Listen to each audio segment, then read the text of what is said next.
Muy bien, continuamos con nuestro tema 3 en nuestro módulo 3. Bienvenidos.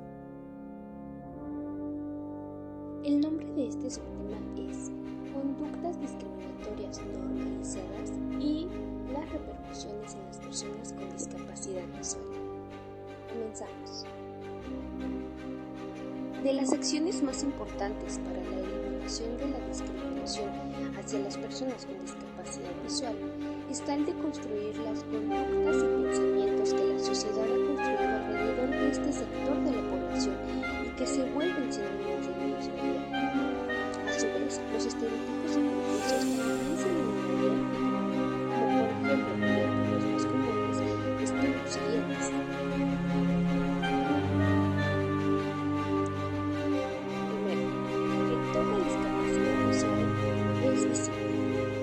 Eso está muy alejado de la realidad, ya que regularmente se asocia la discapacidad visual a ceguera y no a las personas visuales que obviamente utilizan lentes, que no utilizan el bastón, que todavía no tienen la necesidad de utilizar el bastón o que se sienten seguros de poder alcanzar el bastón. Entonces solemos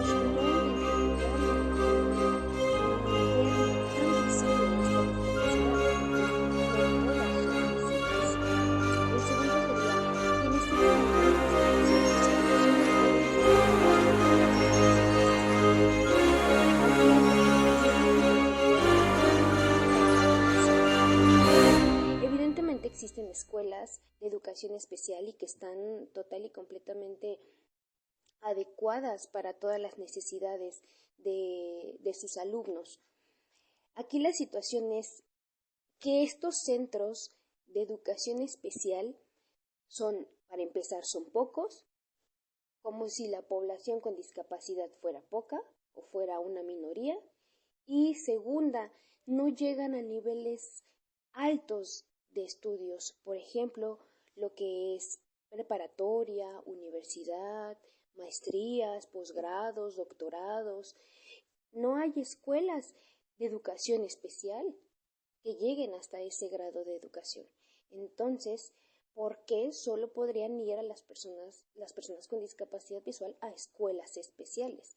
Estaríamos haciendo lo mismo de segregar a la hora de que no existen centros capacitados que lleguen a altos estudios y los lugares donde se imparten los estudios superiores y de nivel medio superior no están adecuados para la inclusión y el impartir las clases de una manera correcta para personas con discapacidad visual en este caso. Más que el solo dejarles videos o audiolibros, tendría que haber realmente un interés por saber cómo es que la persona aprende, cómo es que se le facilita. Y tiene otros sentidos los cuales se pueden estimular y buscar la manera de cómo estimularlos para lograr generar en el alumno un aprendizaje y no solamente quedarnos con lo básico o inclusive permitirle al alumno buscar el material y de ahí él hacer las tareas. No es que esté mal que él tenga la iniciativa de buscar un material de los temas, ya que si el profesor no se lo brindó. Lo que está mal es que el profesor no tenga siquiera el mínimo interés de buscar material que él crea conveniente e idóneo con la información que él quiere transmitir y que él quiere explicar. Que si a sus alumnos les va a mandar una lectura, pues bueno, yo profesor, mi obligación es buscar un video o audiolibros o algo que me permita transmitirle la misma información que le estoy transmitiendo a mis otros alumnos y que no solamente lo voy a dejar hacer algo para que pase, para que no se sienta excluido, porque es como lo mismo que darle por su lado, darle por el avión. Tiene que haber una real importancia en que ellos también quieren y merecen aprender, merecen tener accesibilidad al conocimiento. Otro de los grandes mitos es que las personas con discapacidad visual no pueden ser independientes y que siempre necesitan ayuda. También muy equivocado. Por supuesto que hay momentos en los cuales requieren mayor ayuda o requieren pues que alguien o apoyarse en alguien, pero no por eso significa que no pueden ser unas personas total y completamente independientes.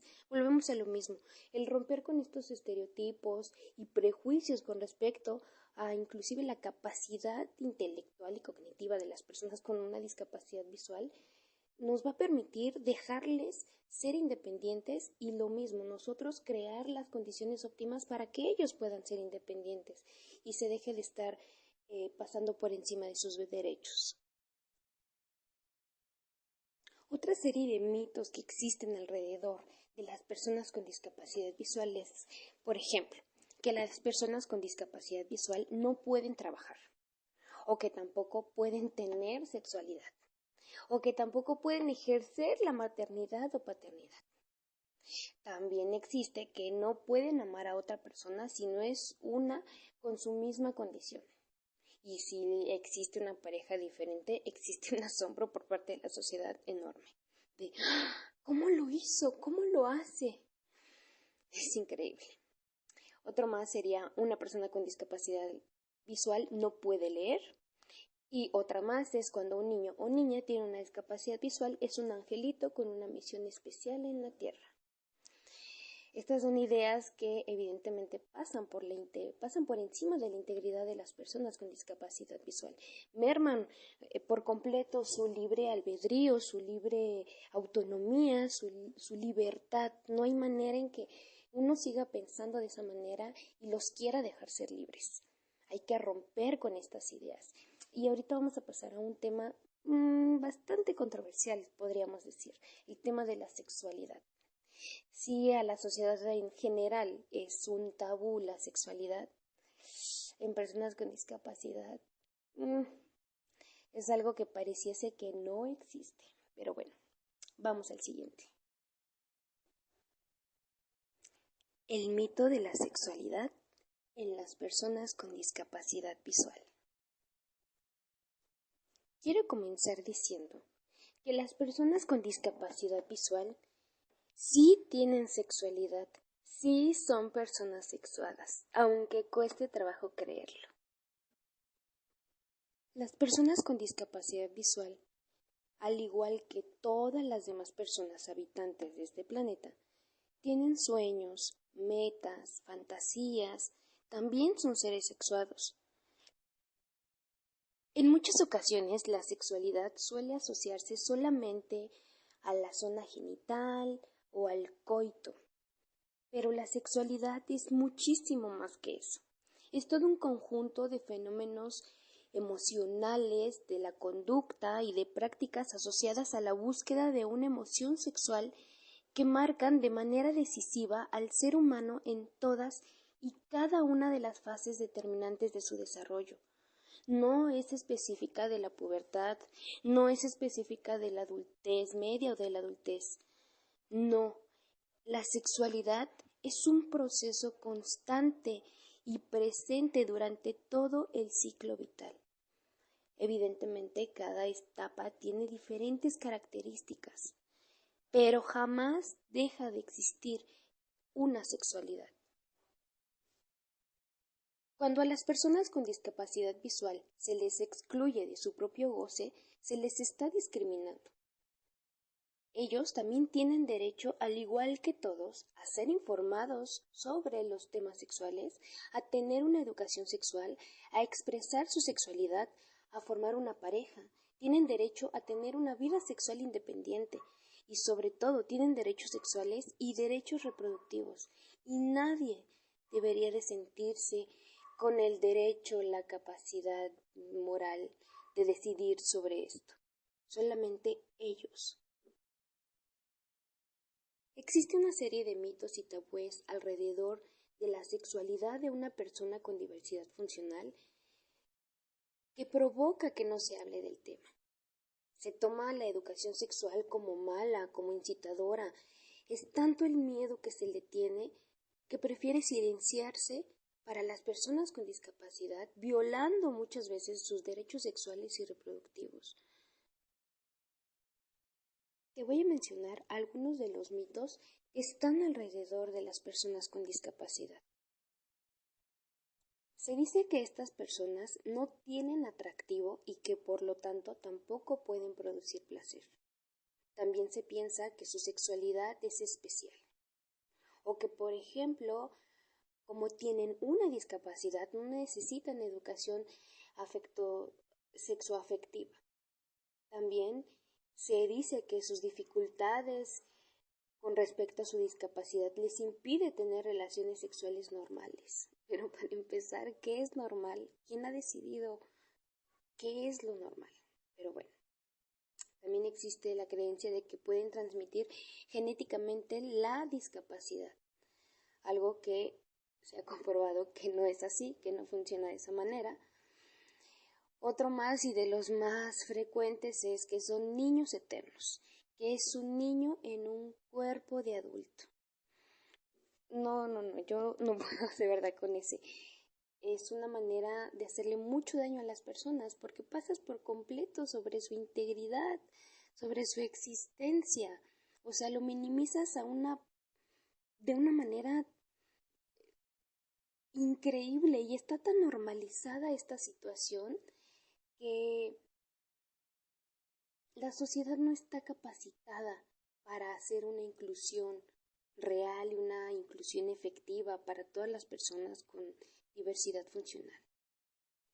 Bueno, pero otro de los mitos que también existe es que las personas con discapacidad no pueden tener pareja o si tienen, tiene que ser forzosamente con su misma condición.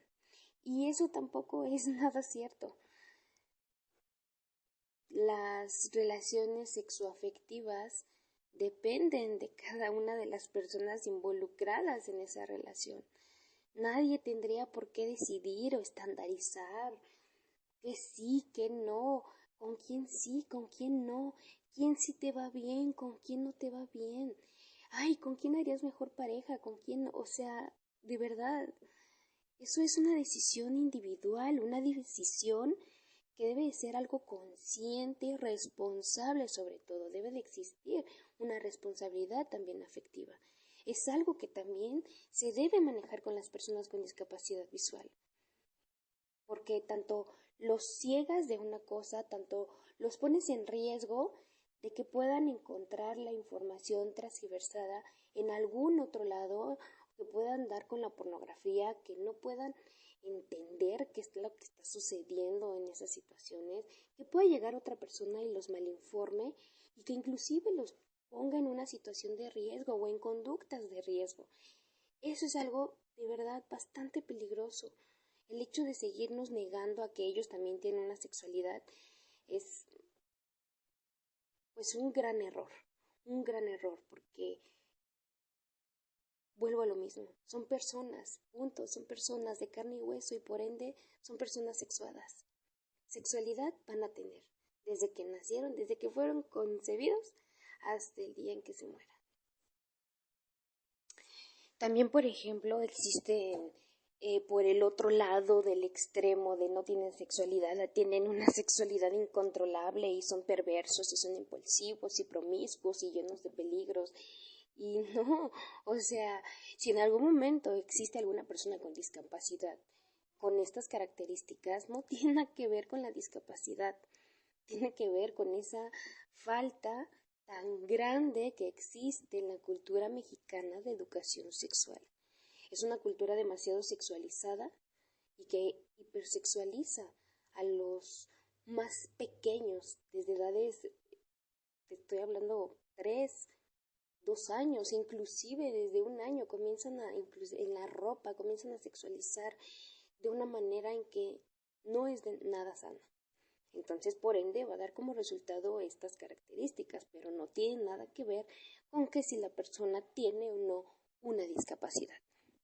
Pero bueno, otro más es que la educación afectivo-sexual incita y les incrementa las conductas sexuales.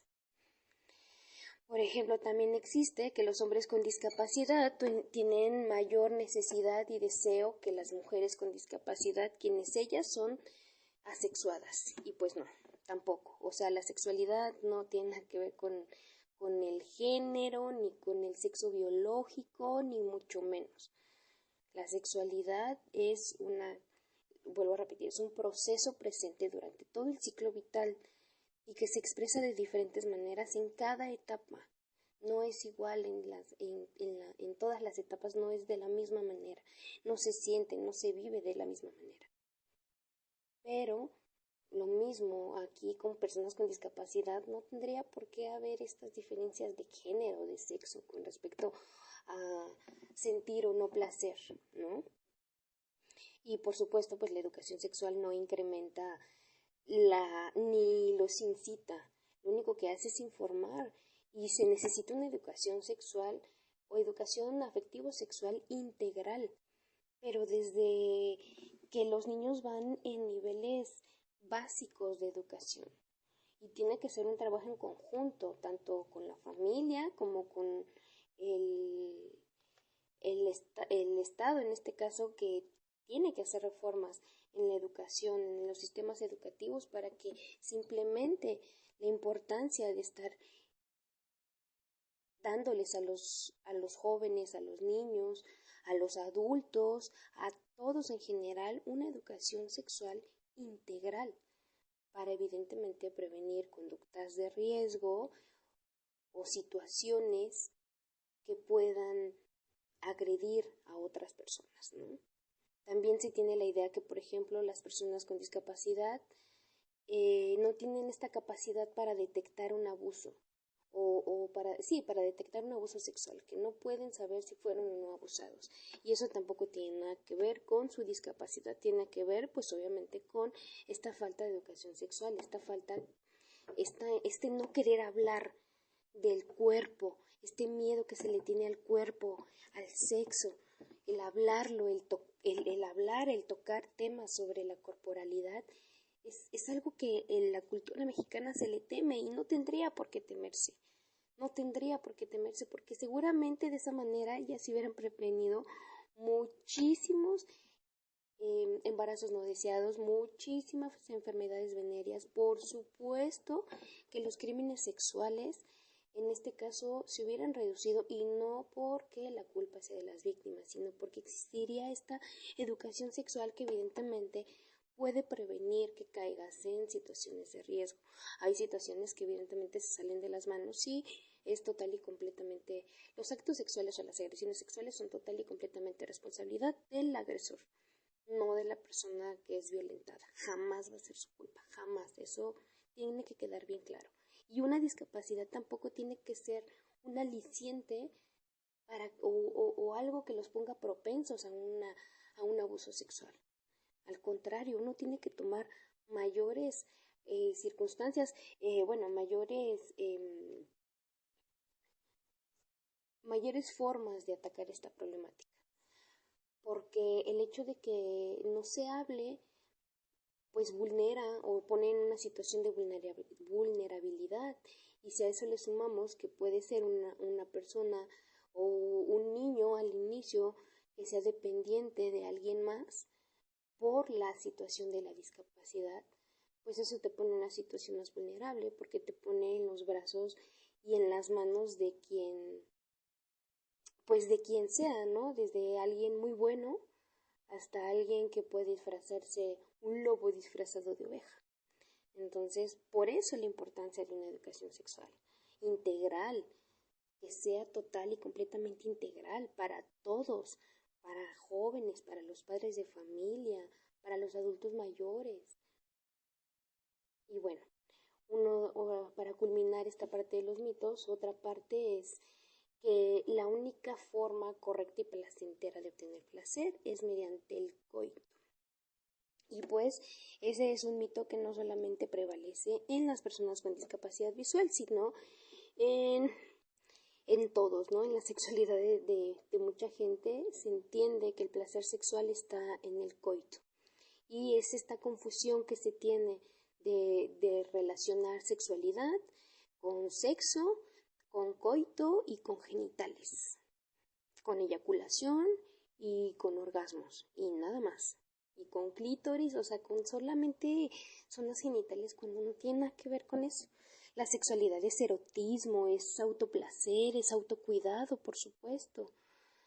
El autoerotismo, el gustarle a alguien más, el que te guste a alguien más, el que quieras gustarle a alguien más, el que quieras ser atractivo para alguien más, el que cuides de tu cuerpo, el que disfrutes de tu cuerpo, el que no le temas a tu cuerpo. No se le debe de temer al cuerpo, se debe perder el miedo al cuerpo, perderle miedo a ir a una de estas tiendas sex shop, donde te puedan orientar, obviamente a una tienda pues lo más establecida posible y principalmente que su personal esté capacitado para atender a cualquier persona. Hay veces que inclusive en el mundo de la sex shop puede ser a veces un poco incómodo, pero les puedo asegurar que hay lugares donde están total y completamente capacitados y que se dedican a orientar sobre la salud y el placer sexual. Entonces, perderle el miedo a acercarse a estos lugares, a preguntar, a informarse, a romper con estos mitos y con estos tabúes, para realmente atacar los problemas de raíz y no solamente por encimita. De nada sirve estar regalando más preservativos a cada joven, de estar, por ejemplo, haciendo estos actos inhumanos de estos métodos anticonceptivos permanentes a las personas indígenas, a las mujeres indígenas.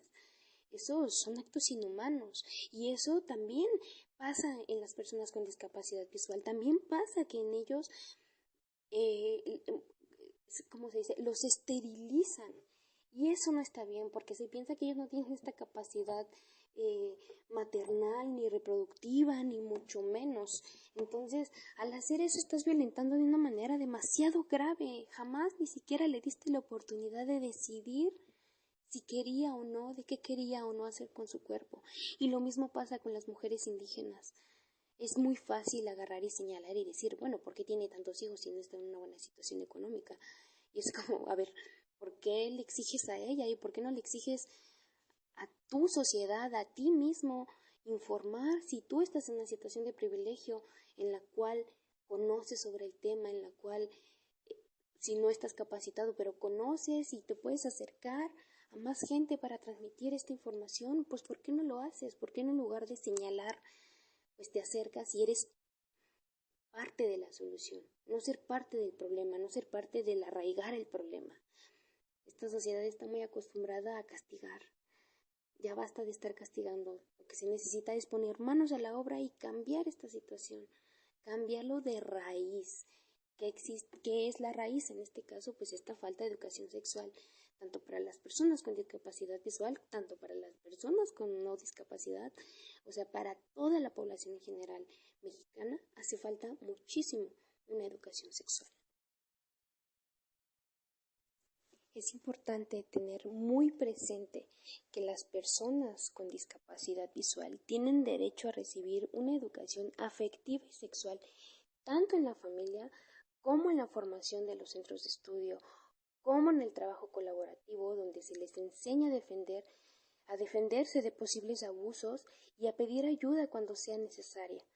También se necesita hablar y conocer sobre su cuerpo, sobre sus emociones, sus sentimientos, sus afectos, aprender a relacionarse con y con las demás personas de una manera adecuada y sana.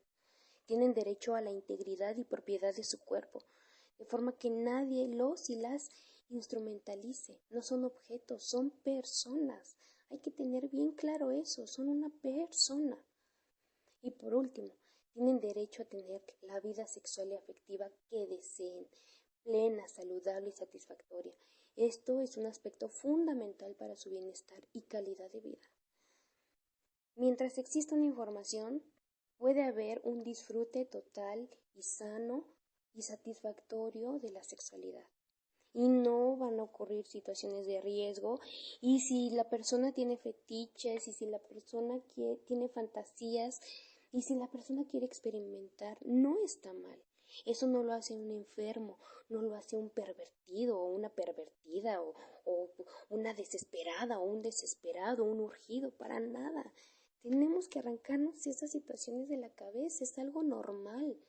somos seres humanos, son simples manifestaciones de que estamos vivos, de que somos seres humanos, de que somos seres biopsicosociales. Estamos conformados por 3 esferas: la esfera biológica, la esfera social y la esfera psicológica.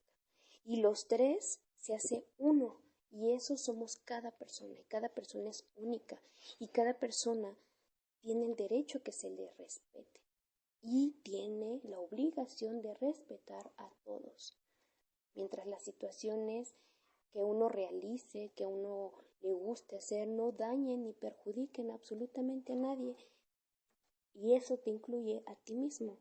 No tendría por qué haber algo malo.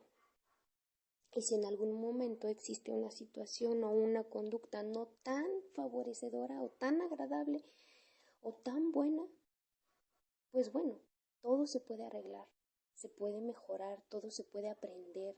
El saber por qué hago esto, por qué me puse en riesgo, por qué me gusta ponerme en riesgo, por qué esto, por qué el otro.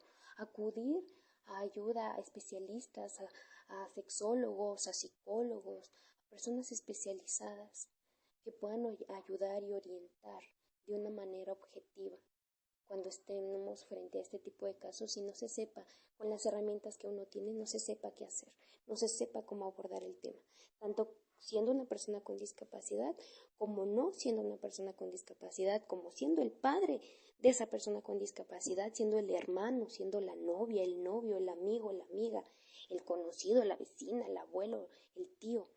No importa, lo importante es el interés por informarse sobre estos temas y por abrirles la puerta a las personas con discapacidad visual. Desde nuestro privilegio, comenzar a abrírselas, porque tienen todo el derecho y se les ha negado por muchísimo tiempo. Para ir finalizando este tema de la sexualidad, tengo una serie de consejos o de acciones que se pueden tomar con respecto a las personas con discapacidad visual y su sexualidad. Lo principal es no tomar decisiones sobre sus cuerpos ni sin el consentimiento de la persona, no negarles, por supuesto, su sexualidad, no sobreprotegerlos y no infantilizarlos, es de los principales. ¿Cómo podemos combatirlos? Pues bueno, enseñar a decir que no y a resistirse ante lo que no les gusta o lo que no se desea, y motivar a que se expresen sus preferencias y sus gustos de una manera segura y sin miedos. También, por ejemplo, se pueden mostrar abiertos a preguntas con disposición a hablar sobre el tema de la sexualidad. No decir, ay, no, eso no se habla, o hablarle con mentiras o decirle mentiras. No, simplemente buscar las palabras adecuadas a su edad, explicarle las dudas que en ese momento a la persona le están surgiendo. Otra parte importante sería informar acerca de qué prácticas sexuales o expresiones afectivas se pueden hacer en público y cuáles corresponden al ámbito privado e íntimo. Con esto me refiero, por ejemplo, a los tocamientos, a la masturbación. No está mal que lo hagan, no está mal que exploren su cuerpo. Es algo sano, mientras algo se haga de una manera adecuada, de una manera informada, no tiene por qué ser algo que traiga repercusiones negativas a la persona. Y bueno, por último sería enseñar la diferencia entre un contacto adecuado y un contacto abusivo. Y todo esto tiene que ver evidentemente pues con la educación sexual integral. Otras de las cosas que hay que impedir es, por ejemplo, impedirles hablar del tema o preguntar sobre el tema.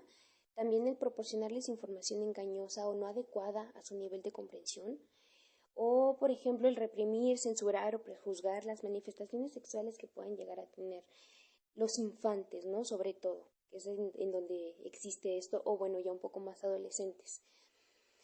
Es muy importante no caer en estas acciones para no estar generando discriminación y por ende dañando su seguridad y inclusive su autoestima de la persona, ¿no? ¿Cómo podemos evitar estas situaciones? Pues bueno, dotando de habilidades sociales que le permitan resolver los problemas y las situaciones para tomar unas decisiones asertivas, protegiéndose a sí mismo también, no solamente del entorno, sino saberse proteger a sí mismo.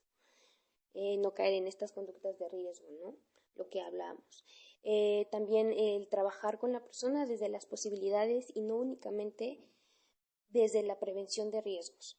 Enseñar las prácticas higiénicas, saludables y seguras que pueden llevar a cabo sin ningún problema, así como también acudir a visitas ginecológicas u urológicas dependiendo la situación, pues para que se dé una buena salud sexual y reproductiva.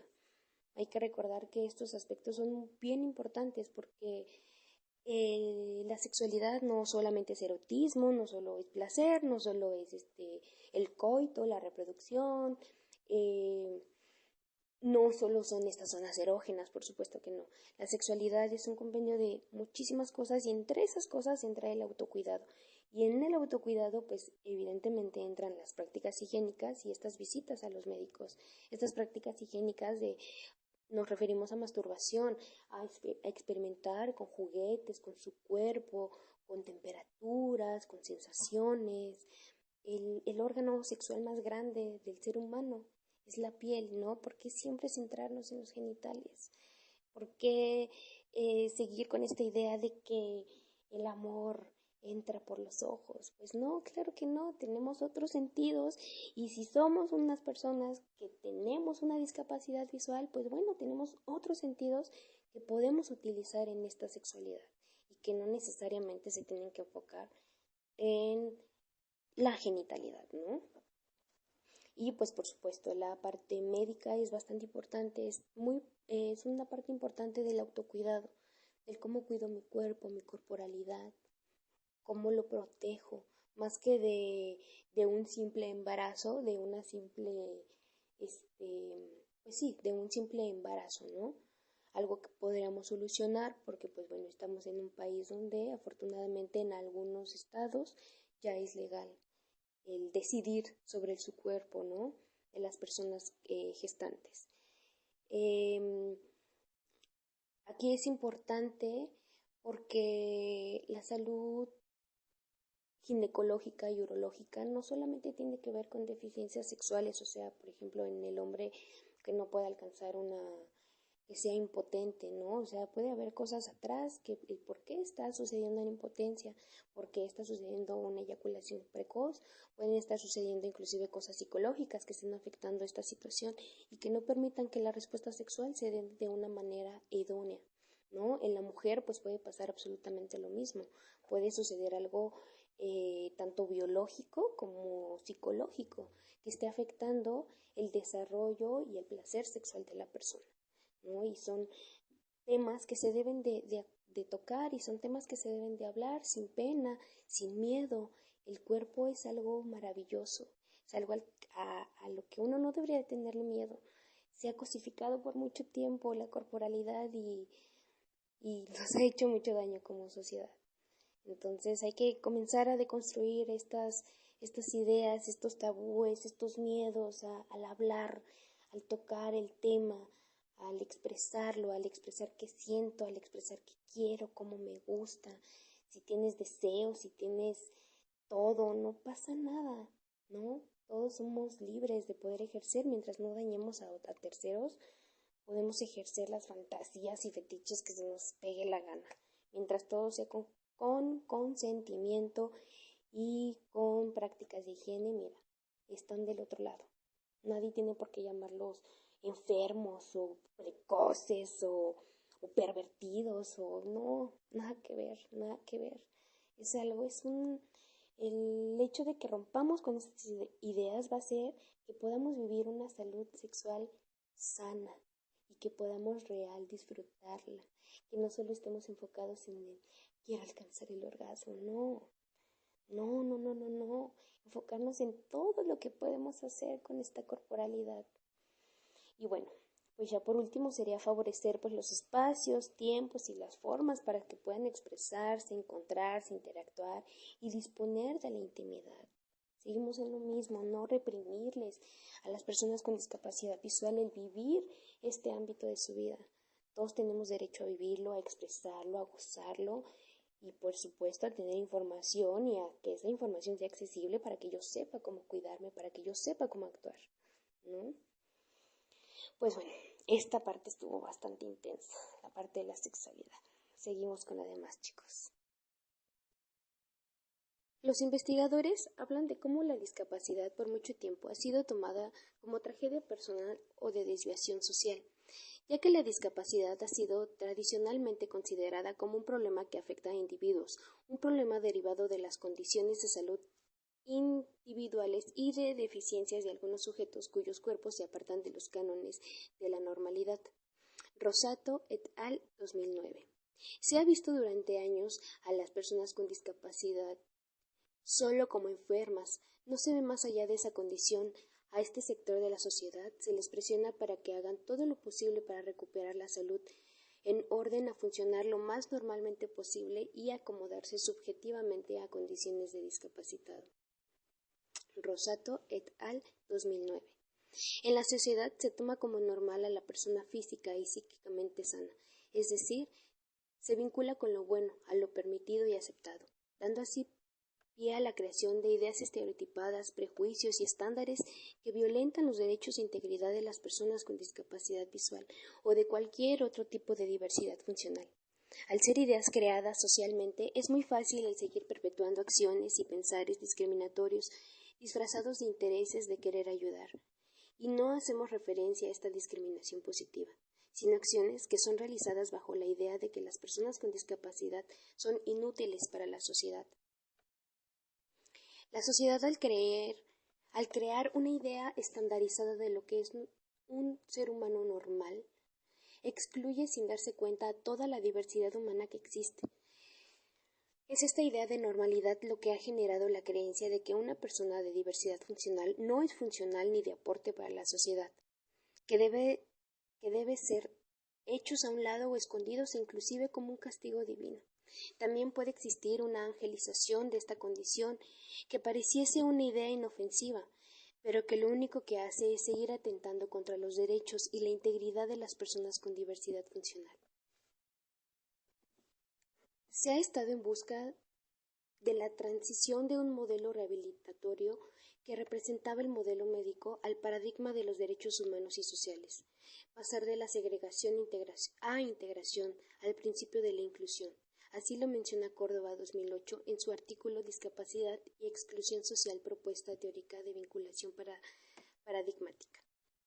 Es necesario deconstruir la idea de que el problema viene de las personas con diversidad funcional, que es un problema suyo en el cual deben poner manos a la obra para solucionar y entrar en la normalidad. Son las condiciones sociales en las cuales se desarrollan las personas con diversidad funcional las generadoras de una discapacidad, ya que al momento de la creación de una idea estereotipada de normalidad sobre las personas impide ver toda la gama de seres humanos existentes. Por ejemplo, el derecho a la educación escolar en México es para todo individuo del territorio, pero ¿de qué sirve si no se brindan las condiciones óptimas? Si no es accesible para todas las personas, si las condiciones que brindan son excluyentes para una gran parte de los individuos e impiden el desarrollo de manera adecuada de algo básico como la educación escolar. La diversidad no es el problema en sí, es parte de la experiencia vital con diferentes manifestaciones en los individuos y los grupos sociales. Gómez y Castillo, 2016.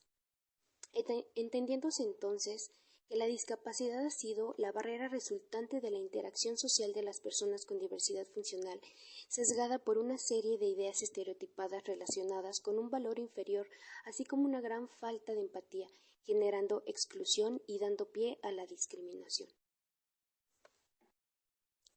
Muchas gracias por su atención. Ya vamos al último estironcito del módulo.